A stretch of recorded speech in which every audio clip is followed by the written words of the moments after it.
everybody and welcome back to the channel where we are on to part 3 of painting this Everqueen miniature. I still don't think we're on to the beetle yet, the giant massive beetle, but we're getting closer.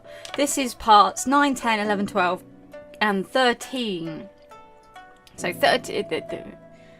5 streams all condensed into one 12-minute video. That's why it's going super duper fast. And thank you once again to Lloyd, my Patreon, for requesting that this be his video. I've come up with a new script. I say a new script. I was really researching and doing some more Everqueen research because, you know, I wanted to give you some more ideas of what she actually was, and I came across this wonderful, wonderful story about the full thing, or the full Everqueen, that was based on the original Everqueen when I first found out about this character and how beautiful and lovely and wonderful she is. So we're going to stick with that for a bit, and I'm going to just read this to you because it's so good. It's absolutely brilliant. So I'm going to start off with a quote from the lady herself. "I will summon the army of the forest, the treemen of the deep wood, the dryads of the bracken, the great eagles, the fawn, the sprites and the fair folk. All the kith and kin of magic shall heed my call. The maiden guard, the singers, the poets, the dancers, the warriors, the playwrights and the acrobats. All shall delight at gathering beneath my banner of ice and song. The raven shall carry my word to Chryse, the dove to Kothic, and all shall heed my summons. Avalon marches to war." So, as you've probably gathered from my previous videos, there is a role that the Everqueen plays within the High Elf hierarchy. And as such, I've come across a better way of kind of describing it to you. So, let's dive straight into that, shall we? The Everqueen, also obviously called the Everqueen of Ulthuan, is the ritual consort of the Phoenix King and co-ruler of the island continent of Ulthuan and the High Elves. Equal in political status and power, yet unbeholden to the commands and policies pursued by her male counterpart. She is the mortal embodiment and chief priestess of Isha, the elven goddess of nature, fertility and the harvest. The Everqueen actually gains the gestalt powers of every High Elven woman in her maternal line to ever have held the position at her coronation, which grants her unparalleled strength and knowledge in wielding the magic of life and light in the mortal world. The Everqueen also serves as the ruling queen of the kingdom of Avalon on Ulthuan and maintains a magical connection to all of the life present in that land. The current Everqueen is Allarielle, who we are currently painting here, chosen by the current Phoenix King, Finnebar the Seafarer, at the start of his reign. Unlike the Phoenix King, the Everqueen is not an elected position, but is hereditary, and as such is for life, meaning that it is theoretically possible for an Everqueen to last through the reigns of multiple Phoenix Kings.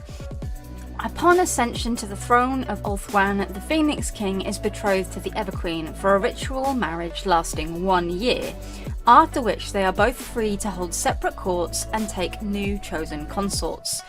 While Allarielle, the first Phoenix King, was deeply in love with his Everqueen, it has not been uncommon for later Phoenix Kings to choose an Everqueen solely for political reasons. The kingdom of Avalon on Ulthuan is directly ruled by the Everqueen, the chosen chief priestess of Isha the Earth Mother, mistress of the undying forest, preserver of the green fastness, observer of the rise of the golden spring, and occupant of one of the twin thrones of Ulthuan. The Queen of Avalon is the firstborn daughter of the previous queen, conceived after her year-long ritual marriage to the Phoenix King. After this, they both go their separate ways, and both can take new consorts, but only their firstborn daughter can ascend the throne as the new Everqueen. Hence the Queens of Avalon have always also been the Everqueens of Ulthuan, forming an unbroken chain from ages past. The court of the Everqueen moves through Avalon from place to place like a great carnival, pitching silken pavilions of myriad colours wherever it halts. By day, silver laughter rings through the forest as the High Elves make sport, and by night, fairy lights flicker in the darkness, drifting behind the Everqueen's courtiers and illuminating the revels and feasting. With its perfect weather, bountiful forests, and beautiful, near-immortal inhabitants, Avalon seems the sort of rustic paradise of which mortal men can only dream.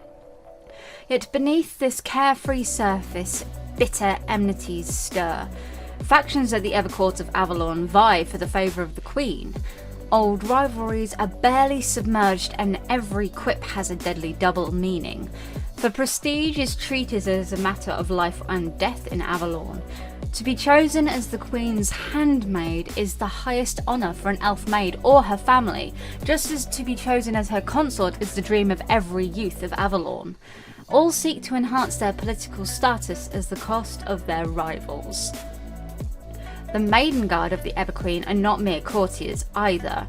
They are her warrior honour guard, 100 beautiful elf maidens schooled in the art of war till they exceed, or even surpass, the greatest of high elven knights, with sword, bow, and lance. The Maiden Guard number 100 strong and are some of the most gifted and beautiful beings in Ulthuan, skilled in the arts of both peace and war. They guard the Everqueen as her court travels through Avalon, for the forest contains many dark and dangerous places where the hearts of the trees are rotten and great spiders lurk.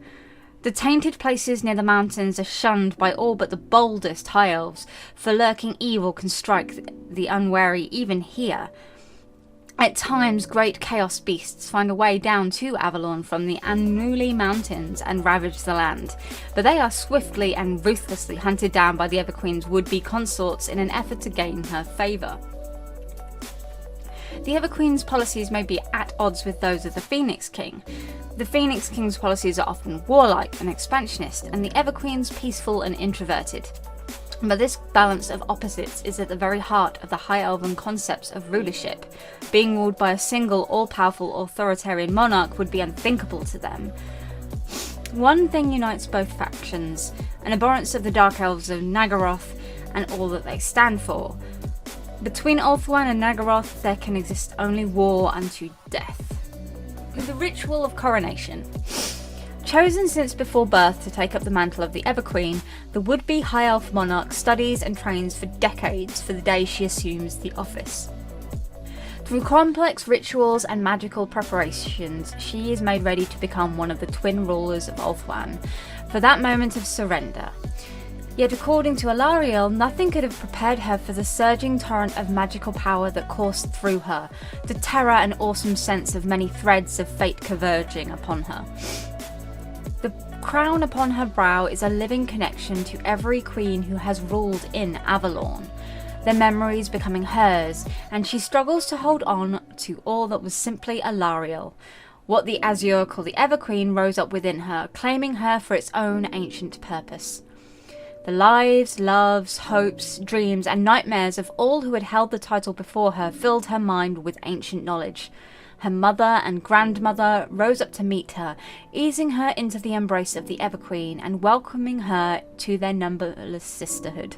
The line of motherhood stretched back to the time immemorial, and so she felt the strength of her lineage steel her to retain her own identity in the face of the vast elemental powers of the Everqueen.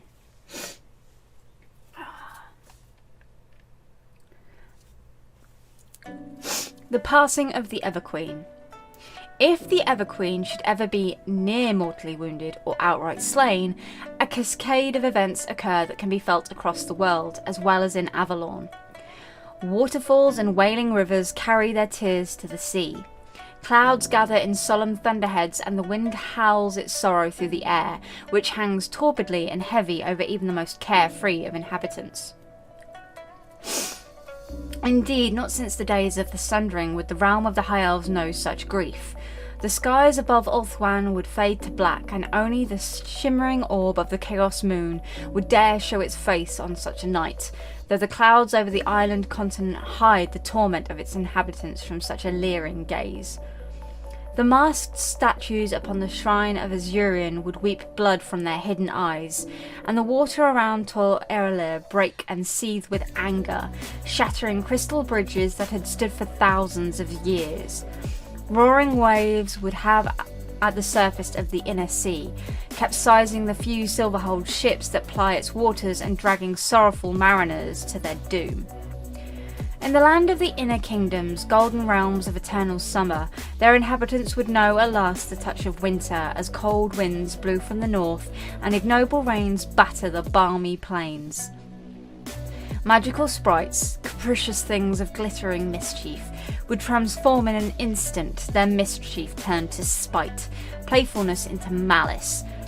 The forests of Crace would echo with the sound of enraged beasts, and lone hunters abroad in the shadowed depths would seek the sanctuary of caves or tall trees. Towering breakers would batter the rocky coastline of Kothic as the oceans surged with fury, desperate to spill over the land, and within the gay vale, the mountains of the Crone Maiden would rumble as though ancient geological faults tore open and black smoke would claw from its summit. From Cypherian villas and the coastal mansions of Eurus to the rocky, cliff-top towers of Tiranoc and palaces of such beauty that they may only be told of in song, the land of the elves would know pain and sorrow. The great statues of the Everqueen and the Phoenix King in Lothlorien would tremble upon their mighty footings, and despite the light of 1,000 torches, the Everqueen statue would remain shrouded in the deepest shadows, while the countenance of the Phoenix King statue would crack stern and unflinching, like the carven track of a single tear. Ulthuan's warriors, mages, poets, and peacemakers alike would weep with their magical home. Indeed, that shared woe would pass from the elves to their land, and from the land to the air, spreading to the wind of magic, throughout the world until even the distant king in the ports of faraway Tor Elthis breathed in the sorrow of the Everqueen's fate.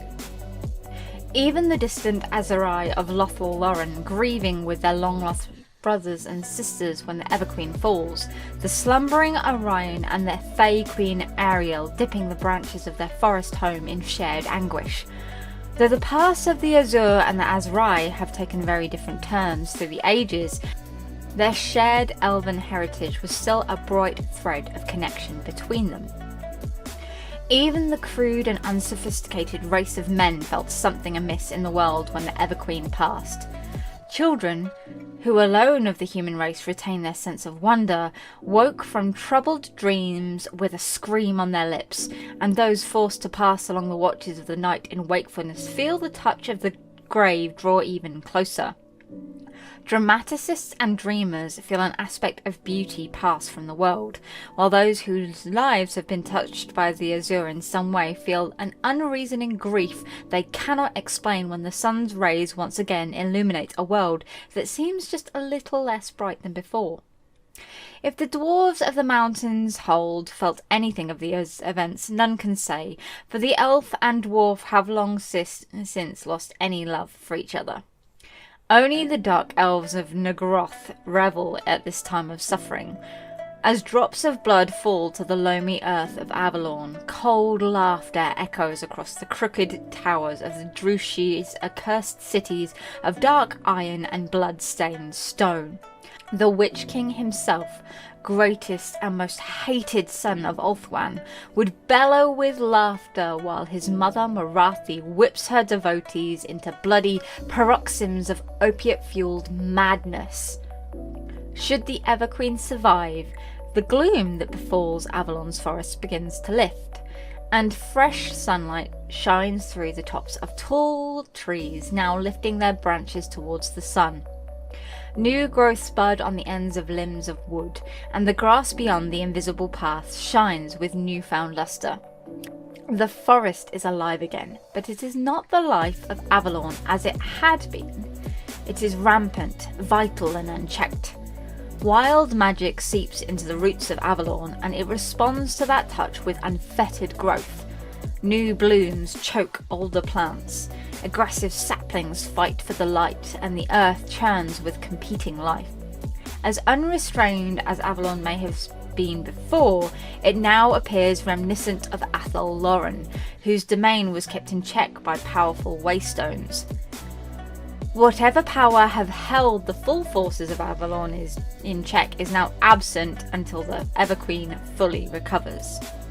So I think you can agree with me that the Everqueen is a beautiful, strong, and essentially important character to the High Elves.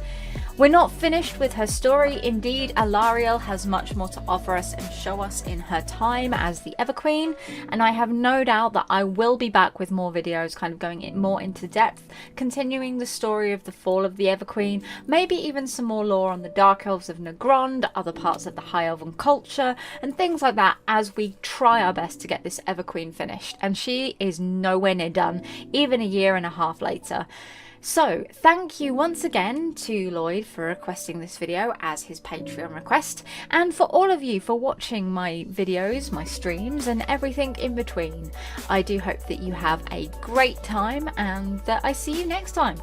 Take care, have fun, goodbye.